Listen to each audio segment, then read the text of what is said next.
زما پلار چې و هغه اعلی تعلیم یافته سړی و، لیکن زما پلار چې و هغه د ښځو د تعلیم سخت خلاف و.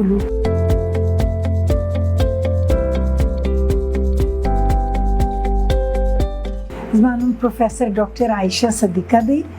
زه د بولان میډیکل کالج کې د گائنی اینڈ ابسټیټکس ډپارټمنټ هډ پاتې شوی یم. زما تعلق په خپله د بادیزۍ قبیلې سره دی. زما پلار چې و هغه اعلی تعلیم یافته سړی و، لیکن زما پلار چې و هغه د ښځو د تعلیم سخت خلاف و. میټریک کې بیا لیډیز اینډ ویمن سکول کې به ما سبق وایي، ګرده ورځ به مې په کور کې د مور سره کار کوي، د شپې په برجخانه کې به ما سبق وایي. نو د هغه زمانې برجخانه والا خامخا په دیوال باندې به لالبېګونه دا تېرېدو، لیکن ما به ګرده شپه سبق وایي.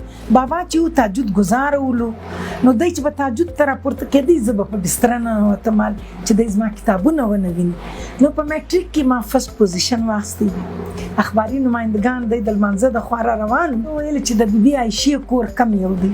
نو زما پلار د هغه مخه دوی جواب راغلی، زما مور یې بې صبره خشم ورته وکړي چې ورسه پر روډو باندې ستا د لور نومونه نه اخیستل کېږي، و موږ ته یې دا بدنامي راواړوه.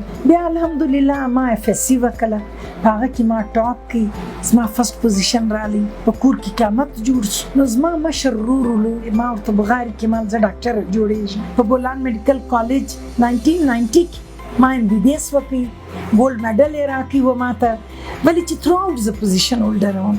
بیا زما قائد اعظم میرټ اسکالرشپ وشو، اور یونیورسٹی آف گلاسکو په برطانیه کې ما د هغه څه ماسټرز د ښځو په کینسر کې ما ماسټرز په 1995 96 97 په دا کې ما وکړي، اور کالج آف فزیشن اینڈ سرجن آف پاکستان څخه ما FCPS وکړي. کالج آف فزیشن اینڈ سرجن آف پاکستان په 1962 کې جوړ شوی دی. د 1962 څخه راواخې تر اوسه پورې د بلوچستان څخه یوه هم فیمیل ډاکټر کونسلر نه سوه جوړ. الله پاک و ما ته دا عزت راکړي.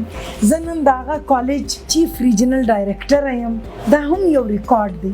نو زه دا وایم چې یو شی هم په دنیا کې ناممکنه نه دی. زه خپل ورونو ته خپل بچیانو ته دا وایم چې خپلو لوڼو باندې سبقان ووایست و دوی ته اعتماد ورکړي. که د پردې باندې دي نجونې ځي، خپل د پردې د خیال ساتي.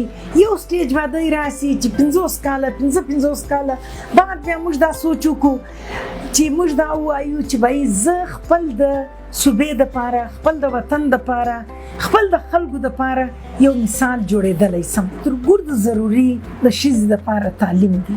یو تعلیم یافته مور چې ده هغه خپل د کوچني پرورش په ډېر ښه انداز کې کولی سي.